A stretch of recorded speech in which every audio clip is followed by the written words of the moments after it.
दोस्तों, श्री कृष्ण की नगरी द्वारिका महाभारत युद्ध के 36 वर्ष पश्चात समुद्र में डूब गई थी। द्वारिका के समुद्र में डूबने से पूर्व श्री कृष्ण सहित सारे यदुवंशी भी मारे गए। समस्त यदुवंशियों के मारे जाने और द्वारिका के समुद्र में विलीन होने के पीछे मुख्य रूप से दो घटनाएं जिम्मेदार थी। एक, माता गांधारी द्वारा श्री कृष्ण को दिया गया श्राप, और दूसरा, ऋषियों द्वारा श्री कृष्ण पुत्र सांब को दिया गया श्राप। तो दोस्तों, द्वारिका नगरी क्यों और कैसे डूबी थी, ये हम आज की कथा में जानेंगे।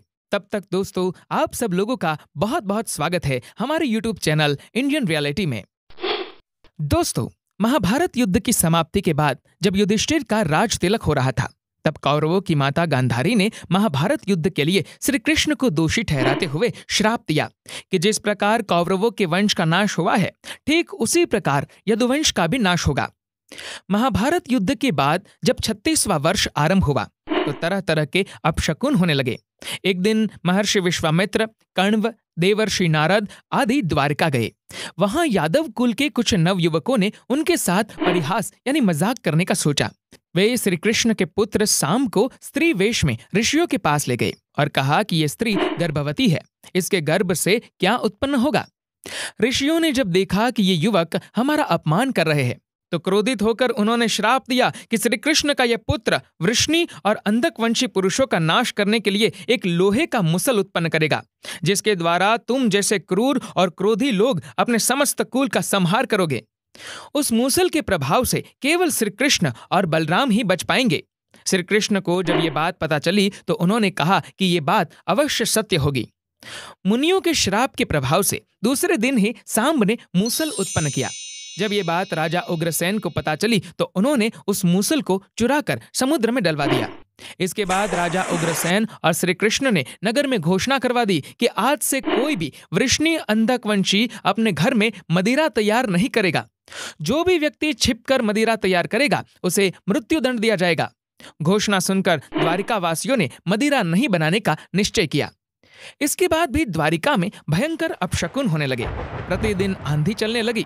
चूहे इतने बढ़ गए कि मार्गों पर मनुष्यों से ज्यादा दिखाई देने लगे। वे रात में सोए हुए मनुष्यों के बाल और नाखून कुतर कर खा जाया करते थे। उस समय यदुवंशी पाप की सारी सीमाओं का उल्लंघन करने लगे थे। जब श्री कृष्ण ने नगर में होते इन अपशकुनों को देखा तो उन्होंने सोचा कि कौरवों की माता गांधारी का श्राप सत्य होने का समय आ गया है। इन अपशकुनों को देखकर तथा पक्ष के 13वें दिन अमावस्या का संयोग जानकर श्री कृष्ण काल की अवस्था पर विचार करने लगे। उन्होंने देखा कि इस समय वैसा ही योग बन रहा है जैसा महाभारत के युद्ध के समय बना था। गांधारी के श्राप को सत्य करने के उद्देश्य से श्री कृष्ण ने यदुवंशियों को तीर्थ यात्रा करने की आज्ञा दी। श्री कृष्ण की आज्ञा से सभी राजवंशी समुद्र के तट पर प्रभास तीर्थ आकर निवास करने लगे। प्रभास तीर्थ में रहते हुए एक दिन जब अंधक एवं वृष्णिवंशी आपस में बात कर रहे थे, तभी सात्यकी ने आवेश में आकर कृतवर्मा का उपहास और अनादर कर दिया। कृतवर्मा ने भी कुछ ऐसे शब्द कहे कि सात्यकी को क्रोध आ गया और उसने कृतवर्मा का वध कर दिया। ये देख अंधकवंशियों ने सात्यकी को घेर लिया और हमला कर दिया। सात्यकी को अकेला देख श्री कृष्ण के पुत्र प्रद्युम्न उसे बचाने दौड़े। सात्यकी और प्रद्युम्न अकेले ही अंधकवंशियों से भिड़ गए, परंतु संख्या अधिक होने के कारण वे अंधकवंशियों को पराजित नहीं कर पाए और अंत में उनके हाथों मारे गए। अपने पुत्र और सात्यकी की मृत्यु से क्रोधित होकर श्री कृष्ण ने एक मुट्ठी एरका घास उखाड़ ली। हाथ में आते ही वह घास वज्र के समान भयंकर लोहे का मुसल बन गई। उस मुसल से श्री कृष्ण सभी का वध करने लगे। जो कोई भी वह घास उखाड़ता वह भयंकर मुसल में बदल जाती। ऐसा ऋषियों के श्राप के कारण हुआ। यदुवंशी भी आपस में लड़ते हुए मरने लगे। श्री कृष्ण के देखते ही देखते सांब, चारुदेशन, अनिरुद्ध और गद की मृत्यु हो गई। फिर तो श्री कृष्ण और भी क्रोधित हो गए और उन्होंने शेष बचे सभी वीरों का संहार कर डाला। अंत में केवल दारुक, श्री कृष्ण के सारथी ही शेष बचे थे। श्री कृष्ण ने दारुक से कहा कि तुम तुरंत हस्तिनापुर जाओ और अर्जुन को पूरी घटना बताकर द्वारिका ले आओ। दारुक ने ऐसा ही किया। इसके बाद श्री कृष्ण द्वारिका लौट आए।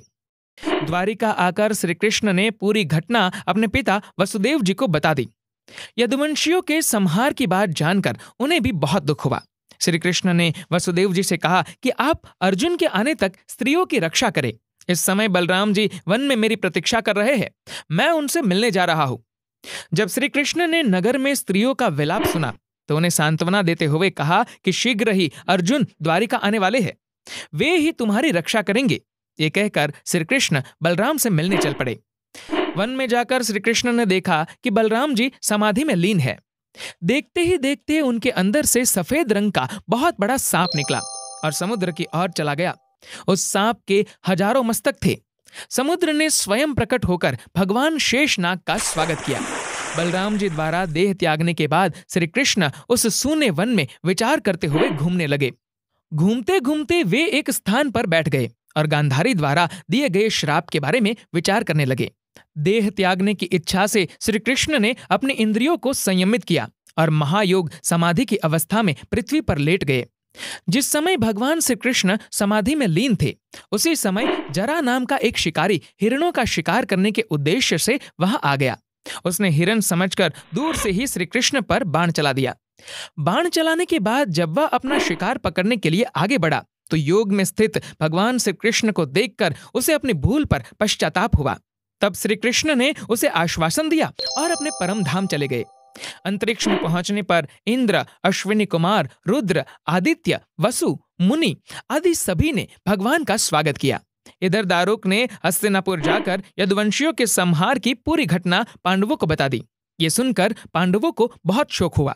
अर्जुन तुरंत ही अपने मामा वासुदेव से मिलने के लिए द्वारिका चल दिए। अर्जुन जब द्वारिका पहुंचे तो वहां का दृश्य देखकर उन्हें बहुत शोक हुआ। श्री कृष्ण की रानियां उन्हें देखकर रोने लगी। उन्हें रोता देखकर अर्जुन भी रोने लगे और श्री कृष्ण को याद करने लगे। इसके बाद अर्जुन वसुदेव जी से मिले। अर्जुन को देखकर वसुदेव जी बिलख बिलख रोने लगे। वसुदेव जी ने अर्जुन को श्री कृष्ण का संदेश सुनाते हुए कहा कि द्वारिका शीघ्र ही समुद्र में डूबने वाली है, अतः तुम सभी नगरवासियों को लेकर इंद्रप्रस्थ के लिए निकल जाओ। तब अर्जुन भी बचे हुए नगरवासियों को लेकर द्वारिका नगरी से निकल गए।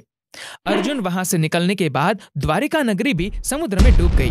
यह दृश्य देखकर सभी को बड़ा आश्चर्य हुआ और 2005-2007 वर्ष के भारतीय पुरातत्व सर्वेक्षण के निर्वेक्षण में भारतीय सेना के गोताखोरों ने समुद्र में समाये द्वारिका नगरी के अवशेषों को खोज निकाला, जो इस पौराणिक कथा की प्रामाणिकता को साबित कर चुका है। इस खोजी टीम को समुद्र में 560 मीटर लंबी द्वारिका की दीवार भी मिली। तो दोस्तों, ये कहानी आपको कैसी लगी, ये प्लीज हमें कमेंट करके जरूर बताएगा। साथ ही साथ इस वीडियो को लाइक कीजिए और ऐसी ही नई नई कहानियां सुनने के लिए हमारे चैनल को सब्सक्राइब करना मत भूलिए। धन्यवाद दोस्तों।